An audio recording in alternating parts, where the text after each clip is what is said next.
ঢেকে রাখা এক শ্বাসরুদ্ধকর সত্য, নাকি রাজনৈতিক দাবার নিখুঁত কোনো চাল? ৩০শে ডিসেম্বর বেগম জিয়ার মৃত্যুর আনুষ্ঠানিক ঘোষণা কি কেবলই একটি তারিখ, নাকি এর আড়ালে লুকিয়ে আছে অন্য কোনো গল্প? গুঞ্জন উঠেছে আজ নয়, দেশনেত্রী বিদায় নিয়েছেন আরও ১৪ দিন আগেই। কিন্তু কেন এই দীর্ঘ গোপনীয়তা? কেন হাসপাতালের কেবিনকে বানানো হয়েছিল দুর্ভেদ্য দুর্গ? ছেলের রাজনৈতিক ক্যারিয়ার বাঁচাতে কি মায়ের মৃত্যুকেও করা হলো ঢাল? গোয়েন্দা তথ্য আর গবেষকদের দাবি মেলালে পিলে চমকে যাওয়ার মতো সব তথ্য বেরিয়ে আসছে। লন্ডন থেকে পাঠানো এয়ার অ্যাম্বুলেন্সের যান্ত্রিক ত্রুটি কি আসলেও ত্রুটি ছিল, নাকি অন্য কিছু? আজকের বিশেষ অনুসন্ধানে আমরা পর্দা তুলব খালেদা জিয়ার মৃত্যু নিয়ে তৈরি হওয়া সেই ধোঁয়াশার ওপর।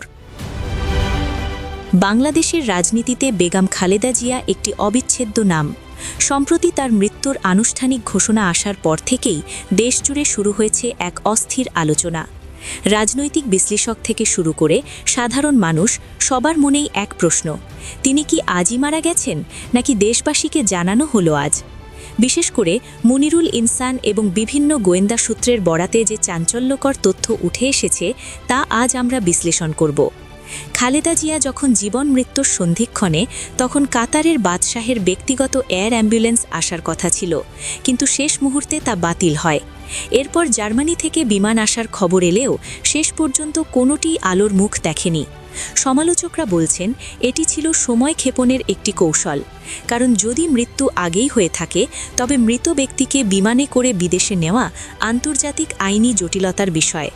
গোয়েন্দা এজেন্ট বনি আমিনের দাবি অনুযায়ী বিএনপি চেয়েছিল এই নাটককে দীর্ঘায়িত করতে, কিন্তু ব্রিটিশ সরকারের অনড় অবস্থানের কারণে তা সফল হয়নি। বিগত ২৮শে নভেম্বর থেকে ৩০শে ডিসেম্বর পর্যন্ত খালেদা জিয়ার স্বাস্থ্য নিয়ে কোনো সুনির্দিষ্ট মেডিকেল আপডেট পাওয়া যায়নি। যেখানে আগে প্রতিদিন প্রেশার, সুগার আর লিভারের খবর পাওয়া যেত, সেখানে হঠাৎ এই ব্ল্যাকআউট কেন? এমনকি দলের মহাসচিব মির্জা ফখরুল কিংবা সিনিয়র নেতারাও কেন শেষ দিনগুলোতে তার কেবিনে ঢুকতে পারেননি? একটি ছবিও কেন প্রকাশ্যে আসেনি? এই আয়রন কার্টেন বা কঠোর গোপনীয়তাই প্রমাণ করে যে পর্দার আড়ালে হয়তো বড় কোনো বিপর্যয় ঘটে গিয়েছিল অনেক আগেই। ভিডিওর সবচেয়ে বিতর্কিত অংশ এটি। অনেক গবেষক এবং প্রবাসী সাংবাদিক দাবি করছেন গত মাসের ২৮ তারিখেই খালেদা জিয়া শেষ নিঃশ্বাস ত্যাগ করেছিলেন, কিন্তু কেন তখন জানানো হয়নি? কারণ হিসেবে বলা হচ্ছে তারেক রহমানের রাজনৈতিক ইমেজ। মায়ের মৃত্যুশয্যায় ছেলে পাশে নেই, এই বিতর্ক এড়াতে এবং তারেক রহমান দেশে ফেরার জন্য নিরাপদ পরিবেশ তৈরির উদ্দেশ্যেই নাকি এই ১৪ দিনের অপেক্ষা? তিনি দেশে ফেরার ঠিক ২ দিন পর মৃত্যুর ঘোষণা আসায় সাধারণ মানুষের মনে সন্দেহ দানা বেঁধেছে যে এটি কি কেবলই কাকতলীয়, নাকি পূর্ব পরিকল্পিত একটি স্ক্রিপ্ট। ইসলামিক চিন্তাবিদ মুফতি আবদুল্লাহ থেকে শুরু করে অনেক প্রবাসী সাংবাদিক একটা বিষয়ে একমত: রাজনীতি অনেক সময় ব্যক্তিগত আবেগকেও ছাপিয়ে যায়। তাদের মতে খালেদা জিয়াকে বিশেষ ব্যক্তি হিসেবে ঘোষণা করে হাই সিকিউরিটির মধ্যে রাখা হয়েছিল, যেন মৃত্যুর খবরটি কোনোভাবেই ফাঁস না হয়। যদি আগে জানানো হতো তবে আওয়ামী লীগ বা বিরোধী দলগুলো এই সুযোগ নিত যে তারেক রহমান মায়ের শেষ সময়ে পাশে ছিলেন না, ফলে তার রাজনৈতিক গ্রহণযোগ্যতা তলানিতে গিয়ে ঠেকত। সত্য আসলে কি তা হয়তো সময়ের গর্ভেই রয়ে যাবে।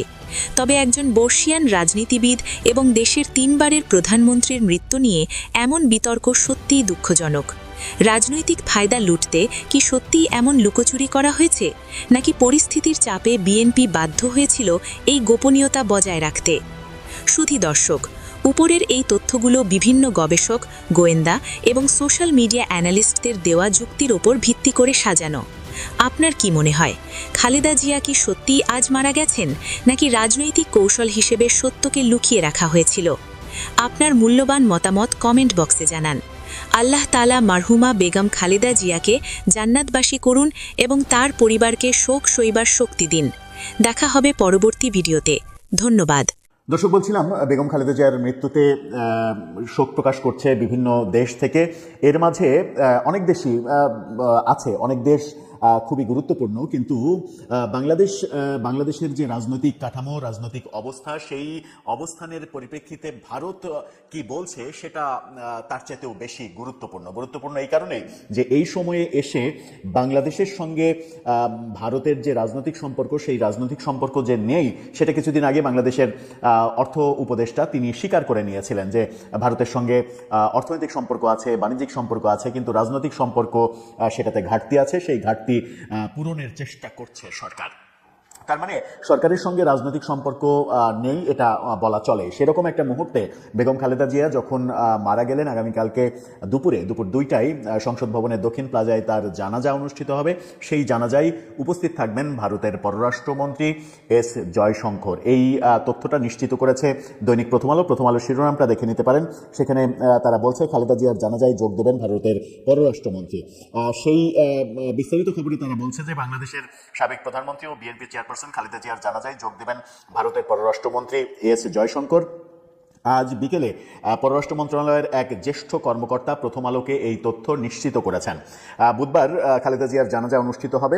পররাষ্ট্র মন্ত্রণালয়ের একাধিক কর্মকর্তার সঙ্গে কথা বলে জানা গেছে দক্ষিণ ও দক্ষিণ পূর্ব এশিয়ার আরও কয়েকটি দেশের প্রতিনিধিদের আগামীকাল জানাজায় যোগ দেওয়ার কথা রয়েছে।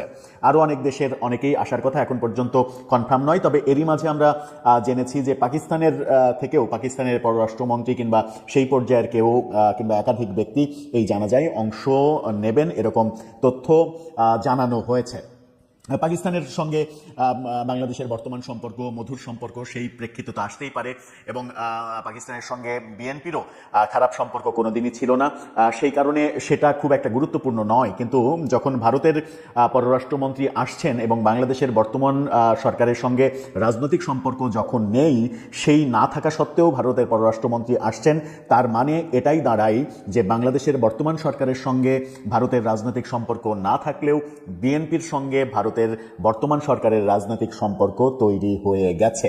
এই একটা ইঙ্গিত পরিষ্কার করে দেয় জয়শঙ্করের আগামীকালকে আসতে চাওয়া, এত দ্রুত তার বাংলাদেশে চলে আসার ব্যাপারটা নিশ্চিত করে দেয় যে বিএনপির সঙ্গে ভারতের বর্তমান বিজেপি সরকারের একটা সম্পর্ক তৈরি হয়ে গেছে। দর্শক, ভারতের পররাষ্ট্রমন্ত্রী যখন আসছেন বাংলাদেশে বেগম খালেদা জিয়ার জানাজায়, তখন ভারতীয় গণমাধ্যমগুলোতেও বেগম খালেদা জিয়ার এই মৃত্যু খবর নিয়ে যথেষ্ট গুরুত্ব সহকারে খবর প্রকাশ করতে দেখা গেছে। ভারতের যত গণমাধ্যম আছে সব গণমাধ্যমেই এই খবরগুলো এসেছে।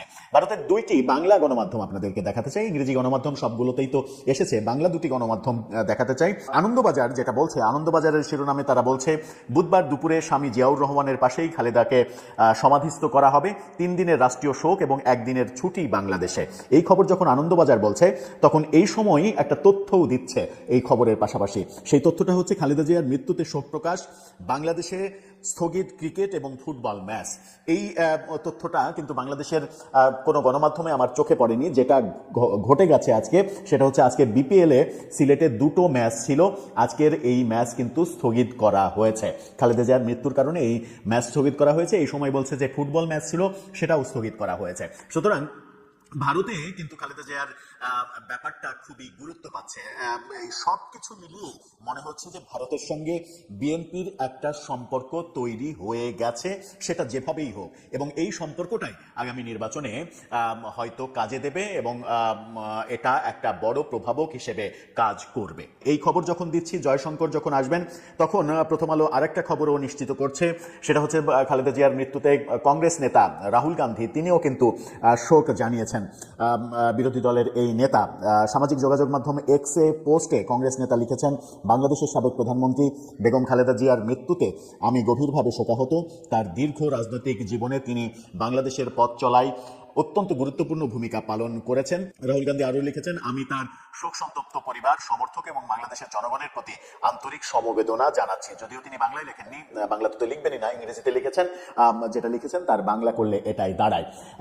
তার মানে একটা ব্যাপার যেটা দাঁড়ালো সেটা হচ্ছে যে খালেদা জিয়ার মৃত্যুর প্রসঙ্গে বাংলাদেশের রাজনৈতিক পরিস্থিতি কেন আলোচিত হচ্ছে, খুবই প্রাসঙ্গিক ব্যাপার।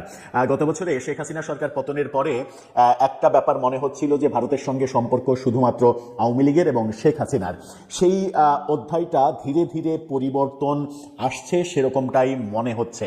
এবং জয়শঙ্কর একদিনের নোটিসে যখন আগামীকালকে বেগম খালেদা জিয়ার একেবারে শেষ সময়ে এসে শরিক হবেন, এটা কিন্তু একটা বার্তা দেয় যে ভারত সরকার বিএনপির ওপরে আস্থা রাখতে চাচ্ছে এবং বিএনপির সঙ্গে তাদের এর আগের যে খারাপ সম্পর্ক আমরা দৃশ্যমান দেখতাম এবং বিএনপিরও ভারত বিরোধী রাজনীতির বিভিন্ন কিছু আমরা দেখেছি, সেই পর্যায়গুলো উতরে গেছে এবং এখন বিএনপির সঙ্গে একটা ভালো সম্পর্ক তৈরি হয়ে গেছে, যেটা আগামী নির্বাচনেও ভালোভাবে এবং ব্যাপকভাবে